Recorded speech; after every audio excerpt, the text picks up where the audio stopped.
Manipur gi nupi amadagi Chandigarh miyoi kharana pochai munbikhre. Manipur dagi naha oiba nupi ama Chandigarh gi Darnas Lake ta tha asigi amagi ayu anganba pung aniga minit 30 rom tabada mahaki mamanaba amaga chatminaringaida bike tonguna lakpa masakhangdaba miyoi mari mangana makoibu assault torambaga loinana masada yawba pochai kya munbikhre haina agency gi pau amana phongdorakli.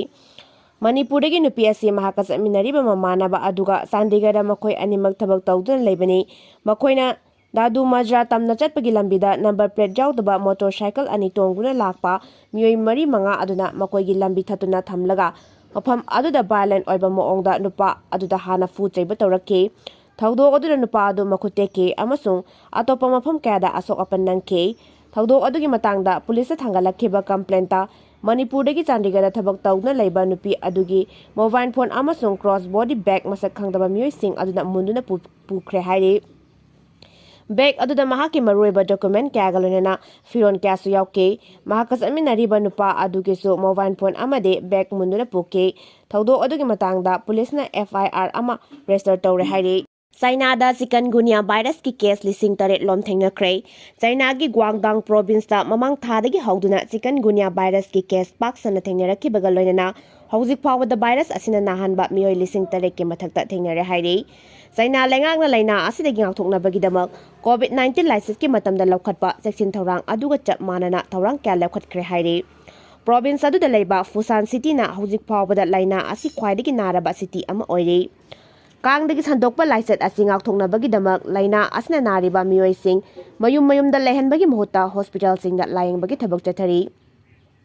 anaba sing adudagi kanga thokanba laina sandoraktanabagi damakta kangkhal sing pak sana sijinari hairi hospital da anaba sing aduna chayol ama lairaba matungda laiset asigi test tawraba matungda negative laglabade anaba sing adu mayumda hankinabagi ayaba piri hairi Kang na chikpadagi thokhanba laiset asina naraba miyoi adu laihau tawba yauna tang chikpagi layong kaya su thengnei hairi hairiba laina makhl asi South East Asia amasung Africa gi mafam singda yamna thengnarabasu China dadi handaki thawdok asina yamna tanga thokpa amani hairi Mexico gi taxpan kaisum sangda khuthongnarakpadagi prisoner tare sikre taramatoina asok apan nangkre Mexico gi Veracruz leiba taxpan kaisum sangda khuthongnarakpadagi miyoi tare sikre amasung taramatoina asok apan nangkre hairi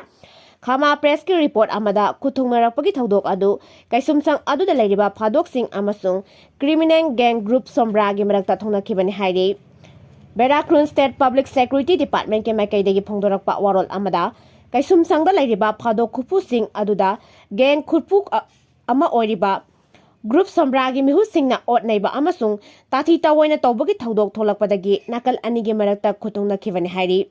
Gang khupu adugi miyoi singna kaisumsang aduda leiriba phadok sing adugi imung manung singda miyoibagi lisat ki wangmada tabak thorong kya satharakpadagi nakal anigi marakta mungnaraktuna chawna khuthongnakhibani hairi Security force na kaisumsang aduda thokliba hana sunabagi thawdok adu laksinba ngamnaba thakta khonaki hairi Khuthongnaba aduna maram oiduna kaisumsang adugi mafam khara maina sakki hairi maina maram oiduna kaisumsang aduda leiba phadok khara sikhibani hainasu security force ke makaidagi phongdokrai maina maram oiduna soklaba phadok kharadi makhataba layeng chathanabagi damak kaisumsang adugi wangbada leiba ana layeng sangsingda pukhre hairi